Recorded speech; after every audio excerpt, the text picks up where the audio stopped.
I learned this when the walls spoke gray and the sky drank smoke.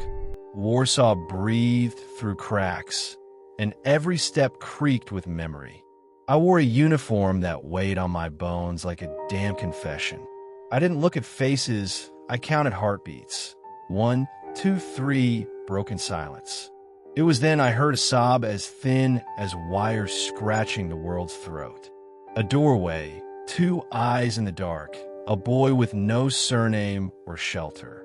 My hand trembled on the trigger, but my finger didn't know how to read orders, only pulses.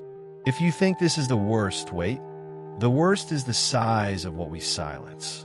And I fell silent to listen to what still calls me back today. He didn't cry aloud. He let the pain run down his eyelashes like late snow. His chapped lips formed words without sound, only wind biting his tongue.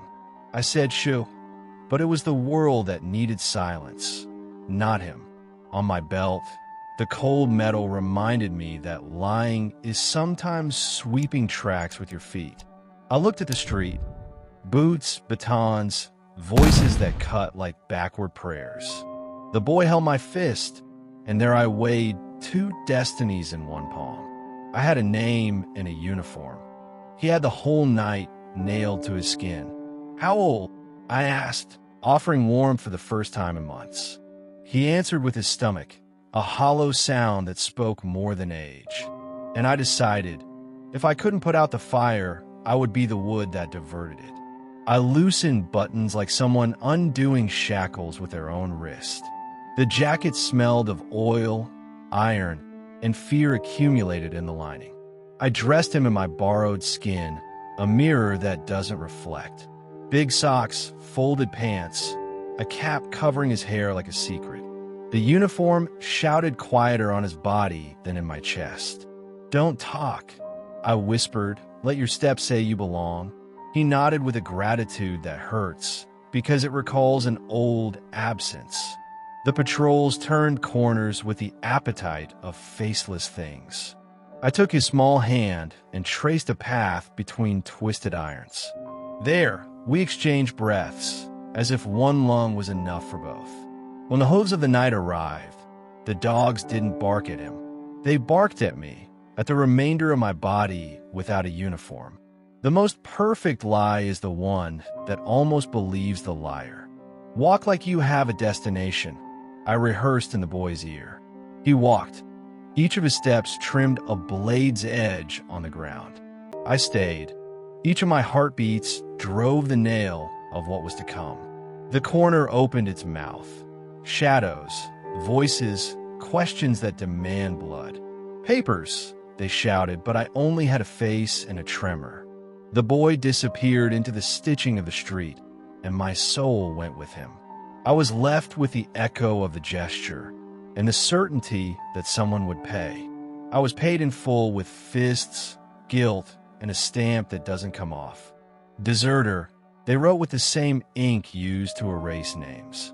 I wanted to explain with my teeth the only thing that still belonged to me.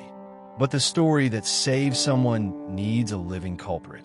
They threw me in a damp room, ration light, a bed that cuts the back.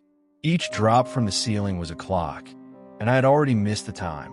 I thought of the boy, floating inside my uniform like a prayer. If the uniform was a cage for me, for him, it was a lit bridge. I smiled with chapped lips. There are condemnations that set someone free. And I slept on the wrong side of mercy, hugging the cold floor. They took my records, but not the memory of a small touch. Interrogations have a smell, leather, tobacco, the rust of gazes. They asked for numbers. I answered with silences that didn't fit there. Exhaustion seizes the tongue and leaves only the heart to answer. Why did you switch? The room throbbed, and the question made me human. Because he fit into life and I fit into guilt, I thought in a low voice. They laugh like those who play God with hands dirty with frost. The sentence came before forgiveness. Steel, doors, chains on the ground. I was left without a uniform, without a name, without the straight part of my shadow, but with a breathing secret, He escaped, he lived. I don't know how I got out of the corridor where versions of stories die alive. Maybe the war had used up my number that week, or the guard who escorted me knew a similar hunger. I hit the street like someone receiving a letter with no return address. There was snow on the roofs and screams in the pockets of the windows. The whole world had learned to walk hunched over in that city. I looked for the door where the boy had vanished into the horizon. I only found washed bricks and a small handprint. The wind brought a thank you that I might have invented, and I accepted inventing it because some miracles asked for help. The following days were an inventory of steps and shadows. I learned not to say my name, just a yes without an address. My body spoke before I did. The bones knew counter scenes. At night, always the same dream. My uniform running alone. Behind it, me, barefoot, try to warn the guilt that it had the wrong target. I would wake up with the taste of iron and the feeling of being watched. There were eyes I didn't see, counting what I had erased. Maybe memory is a patrol. It rounds where you bled. I decided to write, but the paper looked back and refused the ink. So I promised the void. If he lived, the rest can use me. War changes its skin without warning, but it keeps gnawing the same. When the smoke cleared, a city with scars remained. I changed borders and clothes, but carried the same echo. I worked far from the streets that recognized me by smell. I shouted less on the outside, more on the inside, with a single order. Remember, to keep is to punish, and sometimes to keep is the only just right. I ate at firm tables that trembled like tracks under a blind train. I drank water that still came from the taps of that Warsaw night. In every boy's face, I measured the size of my crime. And I kept myself alive because the debt also needed feet. Years are layers that don't heal, they just hide the sharp points. I found work where names become codes and crests. I took care of papers that could one day open tombs. The rooms were clean, the windows had the silence of glass. Still, when locking files, I heard old boots. Sometimes, a mirror would return a uniform I didn't wear. I would rest my cold forehead on the desk, and the desk would listen to me. If he lived, I would repeat, "May my sentence one day be worthwhile." The city changed its language, but guilt is never translated. I learned new words for the same old wound. It was on a smooth afternoon that the world gave me back my bones. An envelope marked with old dust and worn secrecy. In the corner, stamps that knew how to pronounce my silence. Inside, a blurry photo, my face in the wrong place. My eyes without a uniform, surrounded by faces of iron and leather. Behind it, a short report, deserter, capture, substitution. The word appeared like a knife sharpened by someone's cry. Substitution. I had been the price, the name on the guillotine. I held the photo with fingers that were 20 years old, and I understood someone had found it before the dust ate it. In the same file, a new note written with calm haste. If this face is yours, there is a place where it rests well. A diplomatic address, a room that knows whispers. I entered with a knot of my tie, threatening to hang me lightly. A woman received me, like someone who reads labyrinths in the eyes. "So it was you," she said, the most present absentee at this table. She opened a box with the reverence given to a loaf of bread. Inside, a tape, a letter, a name that was already another, and a typewritten testimony, a boy, a uniform, an escape. My breath repeated the sound of that street. It couldn't fit inside me. The tape brought a voice that had aged without asking permission.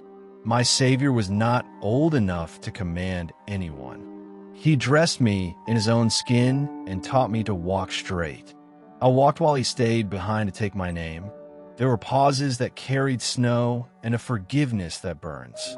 The voice said he learned languages until he could speak with passages, that he crossed borders with memory as his document. that he never wore a uniform because one almost killed him in silence. A uniform would have condemned me, he repeated. His saved me.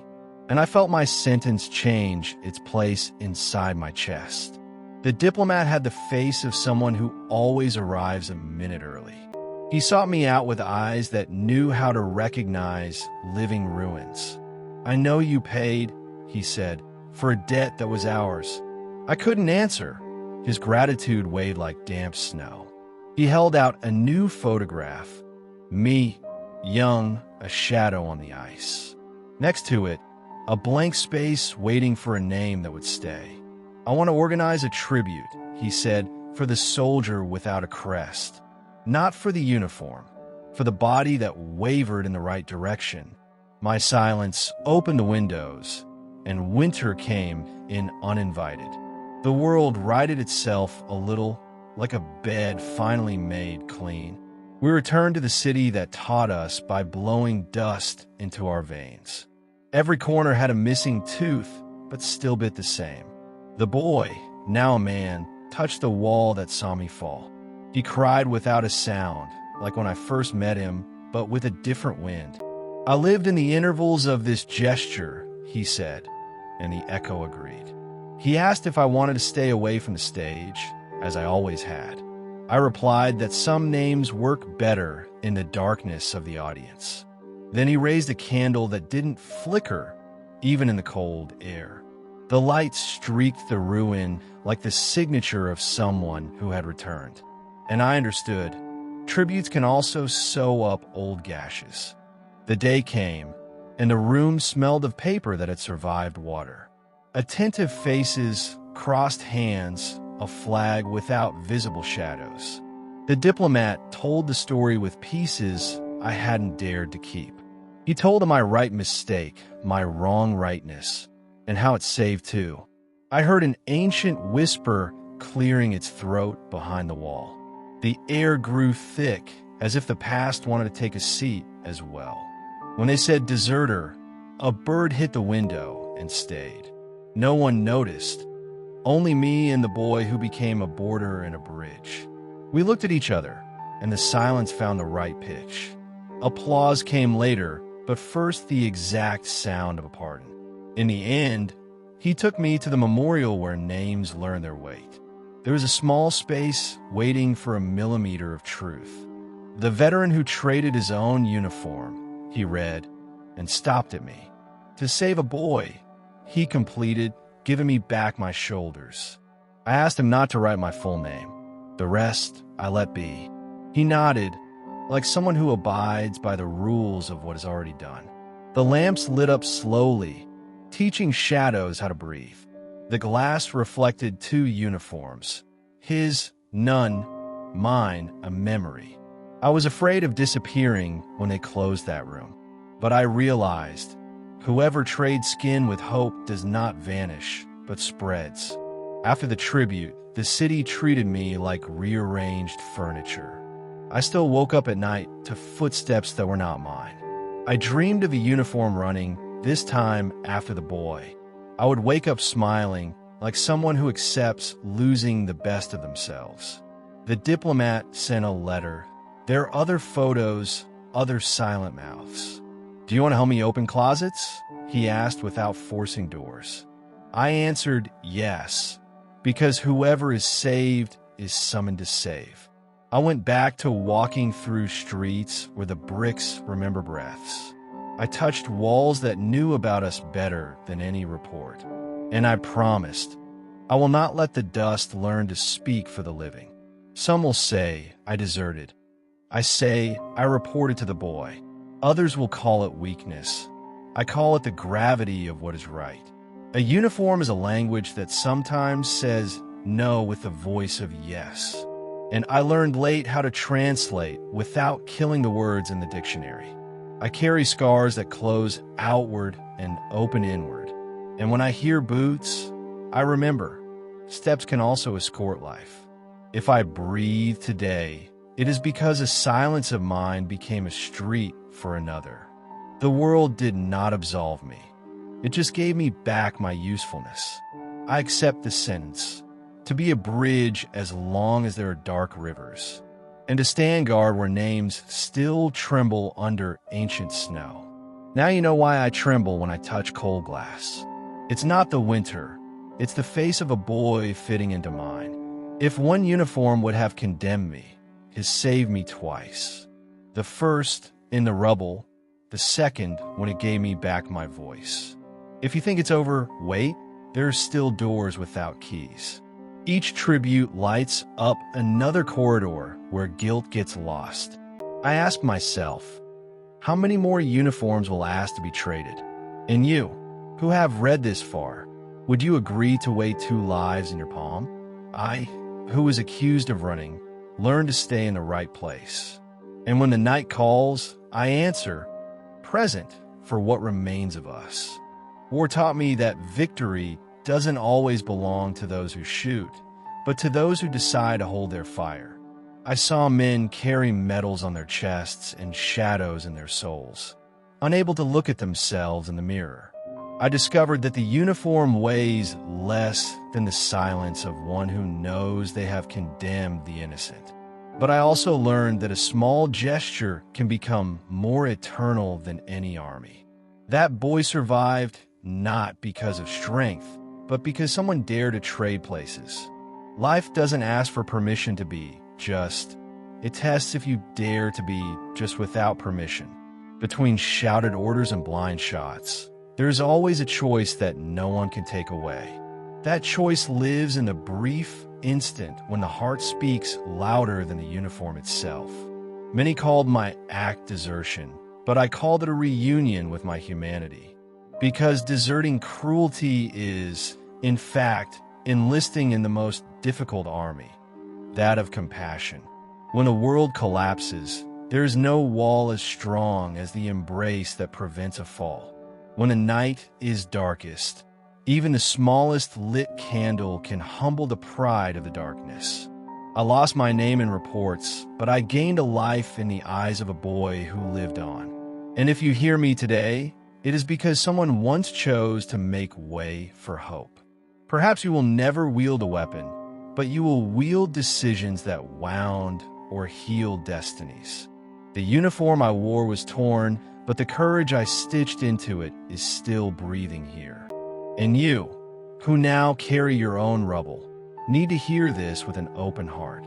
The weight you bear can be the bridge for someone who could not bear it alone. The external war ends in books, but the internal war demands soldiers every day. And in this invisible war, there are no ready-made heroes, only choices made in the shadows. When fear screams, remember, fear is loud because it knows that courage is greater. When loneliness backs you against a wall, remember the boy who found a way out. The world tries to convince you that you are just a uniform, a number, or a face in the crowd. But inside you, there's always the chance to tear off the uniform and dress someone else in life. Those who remain silent in the face of injustice are accomplices. Those who act, even when wounded, are free. Don't wait for orders to do good, because goodness never needed a colonel to exist. Do not fear being called weak, because true weakness is to obey against your soul. Remember, even in the most devastated field, life always looks for cracks to bloom through. And sometimes you are that crack, the space through which hope invades the impossible. Don't waste the chance to be that opening. Someone might breathe because you opened up. You don't need to save an army. You only need to save one person's gaze to change the course of the war. A hidden gesture can travel for decades and still light up in the heart of another generation. The proof is here. A saved boy became a voice that told my story to the world. And this story is now no longer mine or his, but belongs to all who dare to believe. To believe that courage is not born from muscle, but from the silence that chooses not to harm. To believe that the uniform can fall, but dignity remains standing without a single seam. And to believe that even the forgotten can be remembered when someone decides to tell their story. I didn't ask to be remembered, only not to be an accomplice to death in that moment. And if one life was saved, then my shackled body was worth more than 1,000 parades. So choose, whenever you can, to be the brief flash in the night for someone waiting for light.